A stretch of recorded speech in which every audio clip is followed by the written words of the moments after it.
வேளிர் பரம்பரையில் வந்து அதிகமாக மன்னராக பிறந்திருக்கேன். வேளிர் பரம்பரையில் ஒரு மன்னனாக போன பிறவியில் இருந்திருக்கீங்க.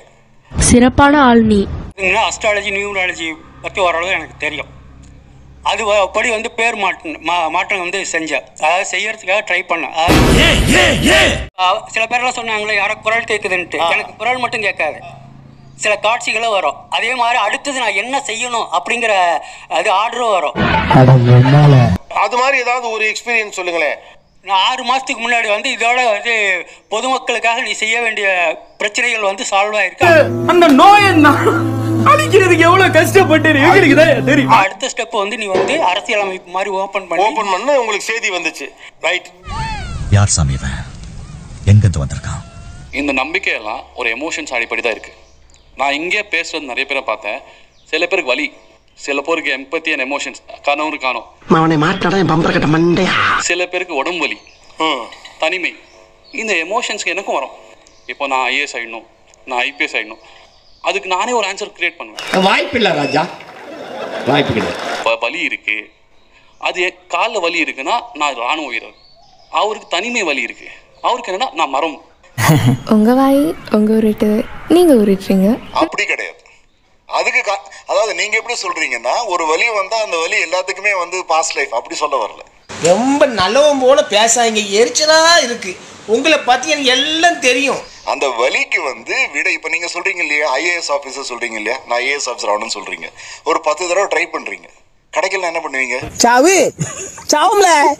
ஒருத்தர் நல்லா படிக்கிற பையன் ட்ரை பண்றான், ஒர்க் அவுட் ஆகல. ஒண்ணு அவன் தொடர்ச்சியா இன்னும் நல்லா படிக்கணும், இல்லைன்னா இது நமக்கு ஒத்து வராதுன்னு வேற எந்த ஒண்ணு எடுக்கணும். நேர்மை, நீதி, நியாயம் ஜெயிச்சது. இத ஹிப்னோடைஸ் பண்ணி போன ஜென்மத்துக்கு போய் எப்படி சரி பண்ண முடியும்னு கேக்குறேன். படிக்கிறான், 3 எக்ஸாம் ஃபெயில் ஆயிடுறான். சரி, சரிங்களா? அவங்களுக்கு படிக்கணும்னு ஆசை இருக்கு. அதுக்கு என்னங்கிறப்ப நான் புக்கை பார்த்தா பயம் வந்துடுது. அதாவது அந்த பயம், அதாவது அந்த உணர்வு சொல்றீங்க பாத்தீங்களா? ஒரு நிமிஷம் நான் முடிச்சிடுறேன். அந்த உணர்வு சொல்றீங்க பாத்தீங்களா, whole of past life regression happens on உணர்வு மட்டும்தான். அதெல்லாம் இந்த ஊர்ல எவனுக்கு தெரியுது? ஐடியா இல்லாத பசங்க. அந்த உணர்வு ரூட் எடுத்து அதோட எண்ணங்கள் எடுத்துட்டு பின்னாடி போனா அது பாஸ்ட் லைஃப்க்கும் போகலாம். இல்ல 9th 10th 2 தடவை ஃபெயில் ஆயிட்டு யாராவது திட்டி இருப்பாங்க. ஐயோ, ஒரு பைத்தியக்கார பைலட் அந்த மாட்டிட்டு போறாரு. நான் ஃபெயில் ஆயிட்டு பயத்தோட இருக்கேன், அந்த வல்னரபிள் சிச்சுவேஷன்ல இருக்கேன். நான் பயத்தோட எனக்கு யாராவது விடை கொடுத்தா நான் வருவேன், உங்ககிட்ட வருவேன். மனசு இல்லனாலும் என்ன பண்றீங்க தெரியுமா? என் பயத்தை உண்மைன்னு நம்ப வச்சு இந்த பயத்துக்காக ஒரு புது காரணத்தை கொடுத்து அந்த காரணத்தை என்ன நம்ப வைக்கிறீங்க. நான் தான் ஏன் ப்ரொடியூஸ் பண்ணேன், எனக்கு தெரியும். நான் வல்னரபிள் சிச்சுவேஷன்ல கண்டிப்பா நான் நம்புவேன். இங்க ஸ்டூடெண்ட்ஸ் படிச்சுக்கிட்டு இருக்கான், இன்னைக்கு எஜுகேஷன்ல அவன் பெரிய ஆளாவன்னு நினைக்கிறான். அது ஒரு பெரிய மார்க்கெட்டாவும் இருக்கு. நீங்களா யாருடா? எல்லாருக்கும் நோய் வருது, அப்புறம் டாக்டர்ட்ட போய் மருந்து வாங்குறீங்க. ஒரு நிமிஷம் நான் கேக்குறேன். புது ஐடென்டிட்டி கொடுக்குறீங்க அந்த பயத்துக்கு. பயத்துக்கு ஐடென்டிட்டி கொடுக்கல. நீங்க நினைச்சிட்டு இருக்கீங்க ஐடென்டிட்டி கொடுக்கறோம்னு. அப்படி கிடையாது. பயத்துக்கு யாரும் ஐடென்டிட்டி கொடுக்கல. பயத்தை கிளியர் பண்றதுக்கு ஒரு ப்ராசஸ் இருக்கு. நோய்க்கு ஒரு ஐடென்டிட்டி கொடுக்கறோம்ல, டயக்னோசிஸ். நீங்க ரெண்டையும் ஈக்குவலைஸ் பண்ண முடியாது. ரைட்டா? அப்ப படிக்காம இருக்கிறது நோய் கூறு இல்ல. முதல்ல எல்லாத்துக்கும் பேர் தானே கொடுக்குறோம். ஆமா ஆமா. இப்போ உடம்புல வந்து சுகர் லெவல் குறைய. ரெண்டு ஒண்ணு இல்ல, மறுபடியும் அதான் ரெண்டு நோய் இல்ல. ரெண்டு நோய் இல்ல. எது? படிக்க முடியாம தடுமாறுறது நோய் கூறு அல்ல. மாசா கெத்தா கேப்டனா. சைக்காலஜிக்கல் ப்ராப்ளம் அப்படின்னா என்ன? இது சைக்காலஜிக்கல் ப்ராப்ளம் இல்ல. அங்கதான் நான் வேறுபடுறேன்.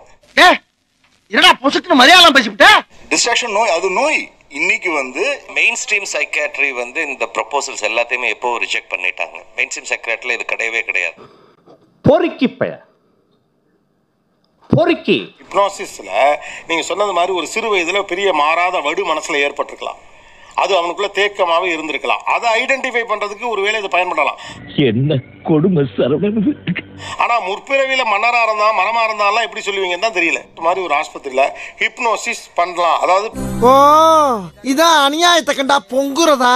முன்ஜென்மத்துல நீ என்னவா இருந்த, அதனாலதான் உனக்கு தொடையில பிளாக் இருக்குது அப்படின்னு சொல்ற ஒரு துறை இருக்கா? இல்ல இல்ல இல்ல இல்ல. No therapy allowed. Bye bye tata good bye. ஹிப்னோதெரபிக்கு முன் இந்த கேம் ஆடாதீங்க. Past life regression. Wait, both the side. ஆஸ்பத்திரிக்கு போங்கடா பொட்டைகளா. ஹிப்னோதெரபி என்பது முன்ஜென்மத்தில் அவர்கள் யாராக இருந்தார்கள் என்பதை அறிவியல் ரீதியாக மருத்துவ ரீதியாக கண்டறியும் அங்கீகரிக்கப்பட்ட ஒரு துறையா? சோலி முடிச்சு. ஒருவர் முன் ஜென்மத்திலே என்னவாக இருந்தார் என்பதை மருத்துவ ரீதியாகவும் அறிவியல் ரீதியாகவும் சொல்லு, நீதான் தைரியமான ஆளு, சொல்லு. அனுமதிக்கப்பட்டிருக்கிற அதிகாரப்பூர்வமான ஒரு துறையா? கிடையாது. முன்பிறவி சம்பந்தப்பட்ட விஷயத்துக்குள்ள ஹிப்னோதெரபியை கொண்டு வரீங்க. இது ஒரு நல்ல கேள்வி. நான் அவ்வளோ தெளிவா கேட்கிறேன், நீங்க மறுபடி ஆமல்லைக்குள்ள வரவே மாட்டேங்கிறீங்க. இது இந்த பிறவியில நான் வந்து எனக்கு ஒரு 40 வயசு, நானேனா எனக்கு எல்லாம் தெரியும், ஒன்னும் பண்ண மாட்டேன். எனக்கு 10 வயதில் ஏற்பட்ட மனக்காயத்தை ஆழமாக தேடி அதை கண்டுபிடிக்கிறதுக்கான ஒரு டூலா? பயப்பிடிச்சிட்டான். எல்லாம் டெக்னாலஜி. ஒரு முன்ஜென்மத்திலே என்னவாக இருந்தார் என்று கண்டுபிடிப்பதற்கான ஒரு டூலா? இரண்டுக்கும் சேர்த்து. ரெண்டையும் கண்டுபிடிக்கிறதுக்கு டூல் கிடையாது. நான் கொஞ்சம் மென்டல், எந்த நேரத்துல என்ன பண்ணுவேன்னு எனக்கே தெரியாது. அந்த பயத்தையும் அந்த எண்ணத்தோட தீவிரத்தையும் அதிகப்படுத்தினாக்கா அவங்க 5 வயசுக்கும் போலாம், 1 வயசுக்கும் போலாம், முன்ஜென்மத்துக்கும் போலாம். என்னென்ன சொல்றோம் பாருங்க, கம்பி கட்டுற கதையெல்லாம் எடுத்து போடுறாங்க. இந்த 2 வயசுக்கும் போலாம், 5 வயசுக்கும் போலாங்கிறது வரைக்கும் ஓகே. ஆனா முன்ஜென்மத்துக்கும் போகலாம் ஹிப்னோசிஸ் வழியாக என்பது நிரூபிக்கப்பட்டிருக்கிறதா? It's not told as a treatment. என்னடா சொல்ற? இந்த பப்ளிக்க உள்ள கொண்டு வர்றப்ப பொதுமக்கள் உள்ள வர்றாங்க அப்படின்னா அப்ப அது நம்மளுடைய கன்சர்ன் ஆயிடுது. நீங்க சொல்றது வேற, மாணவர்கள் தான் அதிகம் சொல்றீங்க. அப்படி வர்றப்ப இது ஒரு அப்ரூவ்டான அறிவியல் பூர்வமாக ஏற்றுக்கொள்ளப்பட்ட ஒரு ட்ரீட்மெண்டா? ஓ, நீ அப்படி வரியா? வீட்லயே பிரசவம் பார்க்குறேன் அப்படின்னு இடையில கொஞ்ச நாள் கிளம்புனாங்க. சரி, அந்த காலத்துலாம் வீட்டில் தானே பிரசவம் பார்த்தார்கள் அப்படின்னு.